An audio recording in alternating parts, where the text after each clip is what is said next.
আসসালামু আলাইকুম রহমতুল্লাহি ওয়া বারাকাতুহু। সম্মানিত দর্শক, নতুন সরকারের মন্ত্রী পরিষদ কেমন হলো? এই মন্ত্রী পরিষদ কতটা সফল হবেন, কতটা ব্যর্থ হবেন, এবং এই মন্ত্রী পরিষদের নেতৃত্বে যে দেশ পরিচালিত হবে, এ দেশ কি খুব দ্রুত সিঙ্গাপুরের মতো হয়ে যাবে, থাইল্যান্ডের মতো হবে, কিংবা আমেরিকা, ইউরোপের বা সুইজারল্যান্ডের মতো হয়ে যাবে, নাকি উগান্ডা, বুরুন্ডি, ইথিওপিয়া, এ সকল দেশ দীর্ঘদিন যেখানে বিশৃঙ্খলা ছিল এবং এখনো পর্যন্ত যে সকল দেশকে সভ্য মনে করা হয় না, বাংলাদেশ কি সেই পর্যায়ে যাবে কিনা, এই বিষয়গুলো নিয়ে আলোচনা করব। প্রথমত, যারা মন্ত্রিপরিষদে স্থান পেয়েছেন সবাইকে স্বাগতম। বেশিরভাগ যারা মন্ত্রিপরিষদের সদস্য, তাদের সবার সঙ্গে আমার ব্যক্তিগত সম্পর্ক ভালো। তারা আমাকে চেনেন, আমি তাদেরকে চিনি, এবং কারো কারো সঙ্গে সম্পর্ক এত বেশি যে আমি মন্ত্রী হলে যেমন তারা খুশি হতেন, আর তারা মন্ত্রী হওয়ার কারণে আমিও তদ্রুপ খুশি। এমন বন্ধু বান্ধবের সংখ্যা অনেক অনেক বেশি, যে কারণে আমি বলতে গেলে যে অতীতের যে কোনো সময়ের চাইতে বর্তমান যে সরকার আছে সেই সরকারের প্রধান তিনি এবং তার সঙ্গে সঙ্গে অন্য যারা মন্ত্রী পরিষদের কর্তা ব্যক্তি রয়েছেন তাদের মঙ্গল কামনা করছি। তারা ভালো করুন, তারা ভালো করলে আমার ব্যক্তিগতভাবে ভালো লাগবে। আমি রাজনীতির সঙ্গে দীর্ঘদিন জড়িত, জাতীয় রাজনীতির সঙ্গে সেই 2001 সন থেকে জড়িত। আর যেহেতু সংসদ সদস্য ছিলাম 2008 থেকে 2014 অবধি, ফলে রাষ্ট্র ক্ষমতা, প্রশাসন যন্ত্র সব জায়গা দেখা হয়ে গেছে। ব্যক্তিগত আকর্ষণ, লোভ, লালসা এগুলো কখনো মনেই হয়নি। রাজনীতি আমাকে আসলে কেন জানি আকর্ষণ করেনি।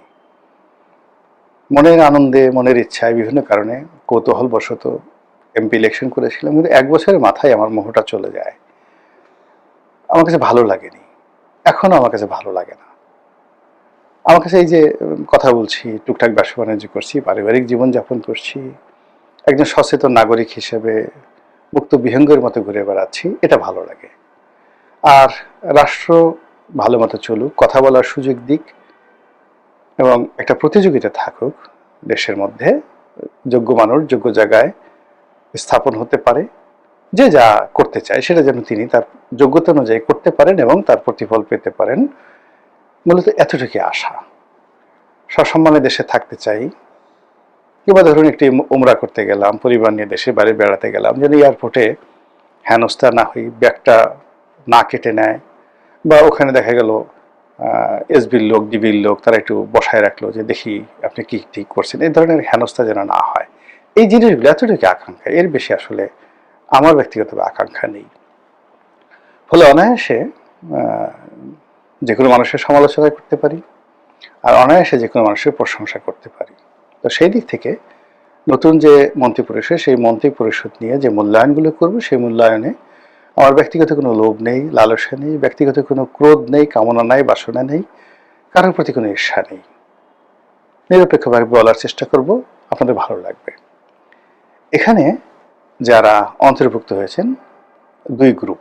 এক গ্রুপ হলো বিএনপির পরীক্ষিত, পরিচিত সাবেক মন্ত্রী, সাবেক এমপি, এদের একটা বিরাট অংশ।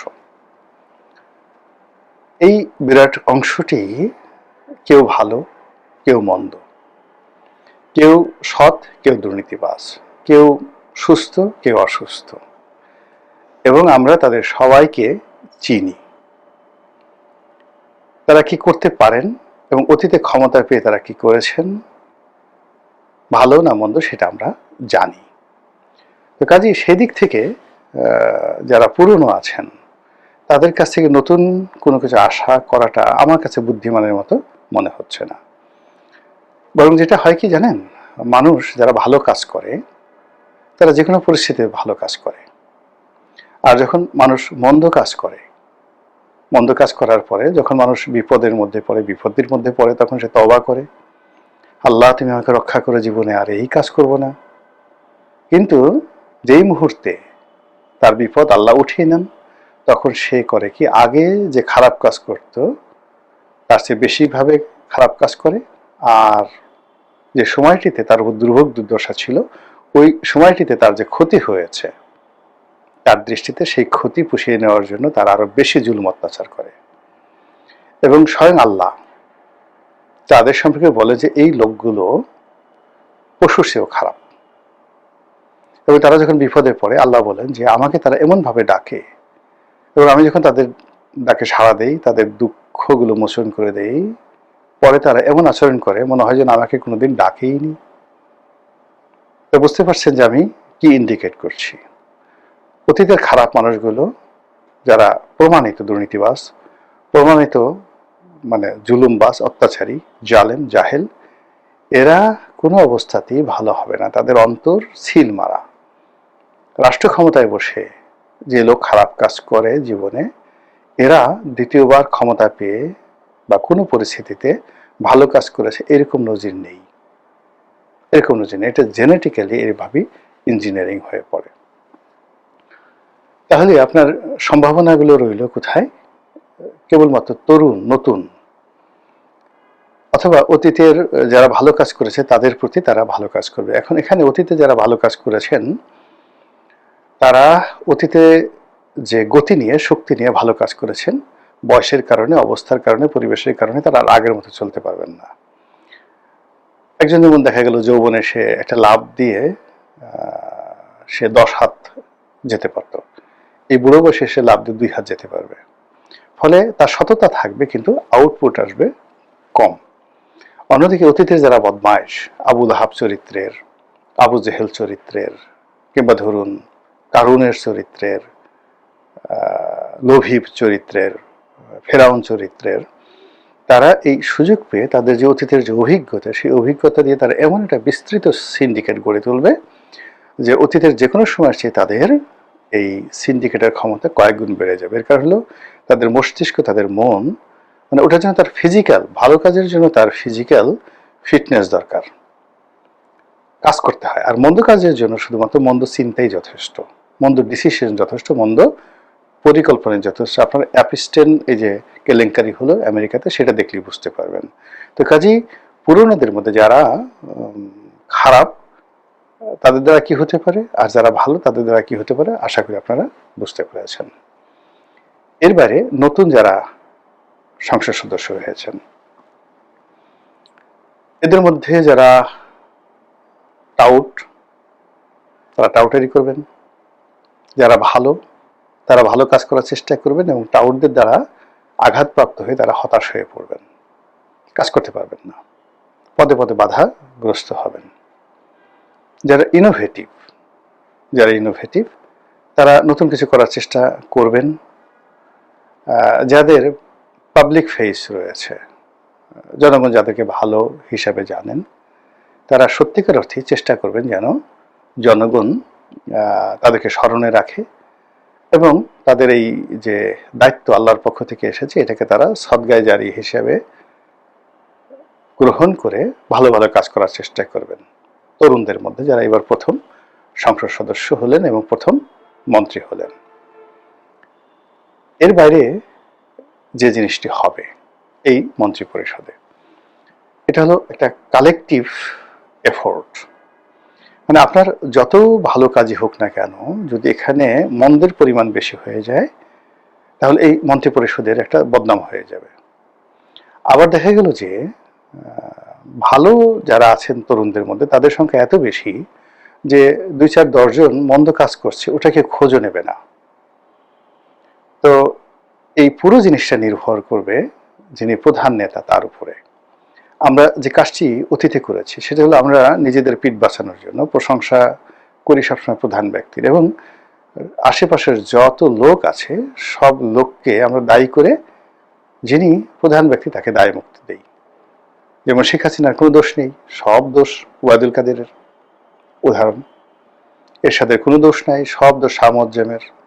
খালেদা জিয়ার কোনো দোষ নাই, সব দোষ হারিস চৌধুরীর, বা সব দোষ লুৎফুজ্জামান বাবুরের। এরকম কথা অনেকে বলার চেষ্টা করবেন। আবার এখন যারা আসছেন সব দোষ অমুকের তমুকের, লেদু গেদু ধলার, তারেক রহমান সাহেব নিষ্পাপ। এই যে আমাদের কথা বলার ধরন এবং প্রকৃতি, এর কারণে আমাদের পতন হয়, এর কারণে আমরা আগাতে পারি না। যখন সত্যিকার অর্থে আপনি, যিনি দলের নেতা, পালের গোদা, তাকে পয়েন্ট আউট করে সত্য কথা বলতে না পারবেন, দৃঢ়তা দেখাতে না পারবেন, সাহস না থাকবে, ততক্ষণ পর্যন্ত খোদাই শক্তি, আল্লাহর যে রহমত বরকত আপনাকে কখনো স্পর্শ করবে না। আপনি জমানের সঙ্গে প্রতারণা করবেন, চিন্তা চেতনার সঙ্গে প্রতারণা করবেন, এবং এই সংখ্যা যদি দেশে বাড়তে থাকে ব্যাপক হারে, তাহলে সেই দেশের নেতৃত্ব, সঠিক নেতৃত্ব গড়ে ওঠে না। একজনের পর একজন খারাপ নেতৃত্ব আসতেই থাকে, উগান্ডার মতো। এর কারণে বেশিরভাগ মানুষ এরকম, যাকে বলে, ভয় পায়। আসল শয়তানকে, বড় শয়তানকে, মেজর শয়তানকে তারা বাদ দিয়ে পিচ্ছি পিচ্ছি শয়তানকে তারা সমালোচনা করে মিনমিনে ভাষায়। কিন্তু এখানে বলতে হবে ঠিক একটা ছোট কাহিনী বলে শেষ করি, যেটা আমি লিখছি।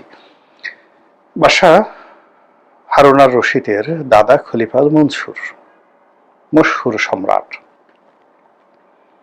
যেমনি রাগী তেমনি বুদ্ধিমান সবকিছু। তো তিনি মাঝে মধ্যে দরবারে তিনি সত্য কথা শোনার জন্য লোক ভাড়া করে আনতেন, যারা মুখের উপরে টাটকা কথা বলে, সত্য কথা বলে। তো একবার এরকম তিনি কয়েকদিন কন্টিনিউয়াসলি খালি দালালি শুনতে শুনতে পাগল হয়ে গেলেন। তো বলে যে আমি আর সুস্থ থাকতে পারছি না, আমার সামনে আমার সম্পর্কে সবচেয়ে সত্য কথা বলতে পারে এইরকম একজন লোককে নিয়ে আসো। তো ওই সময়টাতে একজন বিখ্যাত আলেম ছিলেন, ওয়াসিল ইবনে আতা রহমতুল্লাহ আলাইহে, মদিনার অধিবাসী। তো তিনি তখন বাগদাদে আসছেন বেড়াতে।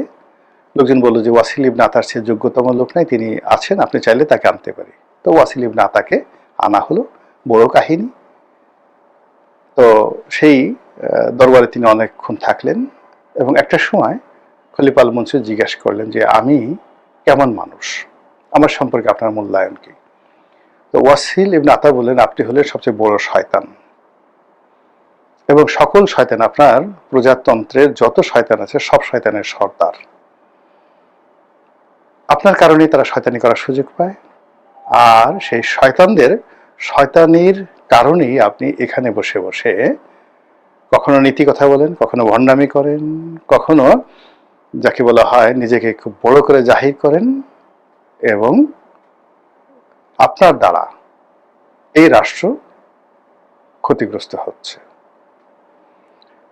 তো খলিফা আল মনসুর বললেন যে আমি সত্য কথা শোনার জন্য একে এনেছি, কিন্তু এত সত্য কথা বলছে আমি আর ধৈর্য রাখতে পারছি না, আমি পাগল হয়ে যাচ্ছি। চিৎকার করে উঠলেন যে তুমি, আপনারা, মানে দরবারের লোককে বললো যে একে সরাও আমার চোখের সামনে থেকে, নিয়ে যাও। তো that is the truth of the history, এটা আমার কথা নয়।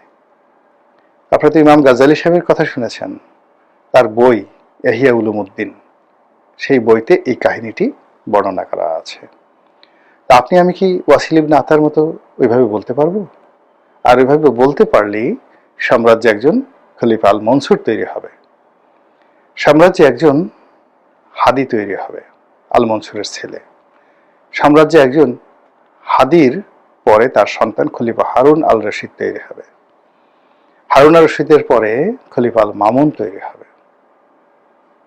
আদারওয়াইজ আমাদের দেশে উগাতা, বুগাতা, কুকাতা, চুগাতা এরকম টাইপের নেতা তৈরি হবে, আর দেশ হয়ে যাবে উগান্ডা, বুগান্ডা, চুগান্ডা, এরকম একটা দেশ হয়ে যাবে।